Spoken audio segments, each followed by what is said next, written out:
about, well, this category is actually very easy for me. Visual effects, Life of Pi is the one for me.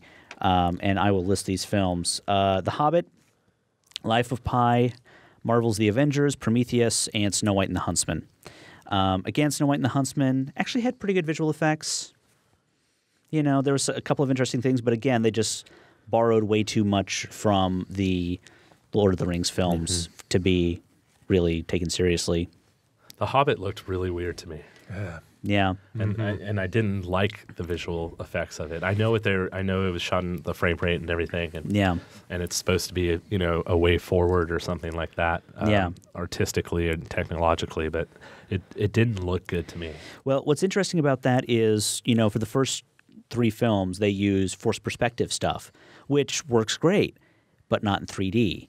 They shot this all in 3D, so they had to throw away all the stuff they learned on the first 3 films about doing these kinds of effects, and I think that hurt it a lot.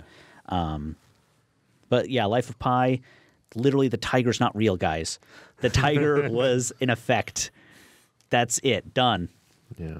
The tiger should be nominated for Best Actor, in fact. Played by Andy Serkis, right? Yeah. Why not? He does all the motion capture work, right? I would say I was really impressed with a lot of the stuff I saw in the Avengers, to be honest. I was really most impressed with what they did with the Hulk. I thought that for a character that has kind of been sort of ho-hum cinema-wise for a lot of people, whether you like the first film or not.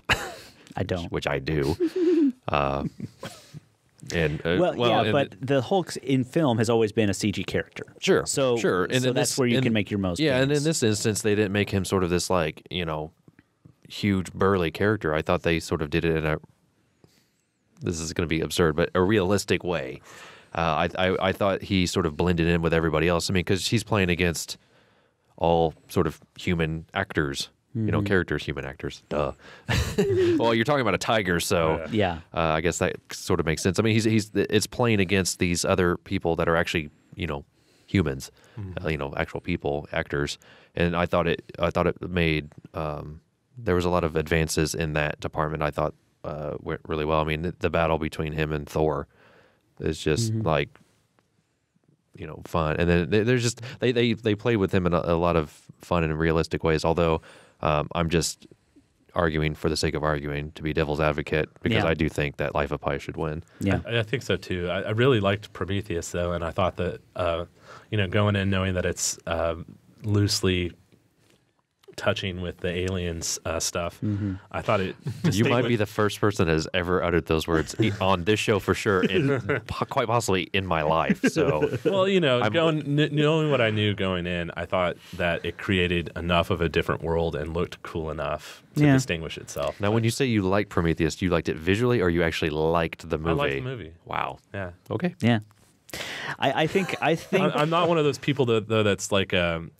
So wedded to the original Aliens films that I can't even see. It's not like that to me. It was like a whole new film to me, and I kind of enjoyed it. Yeah, I think Prometheus for me was like sort of a mixed bag. There were some effects that I thought were really good. I thought most of the creature effects were not great. Just although I did like that they clearly thought about the creatures as like sort of biologically at least. They thought about how could this organism exist. And how would it actually do the things it wants to do to survive? That birth sequence at the start, I thought, was really pretty amazing visually. But yeah, Life of Pi is just so stunning. It's unbelievable. If it doesn't win, then really Ang Lee should just storm the stage with his visual effects artist and just take it. They should unleash the digital tiger on the audience. Exactly. That would be excellent, actually. A Place for Film is recorded at WFIU Studios in Bloomington, Indiana.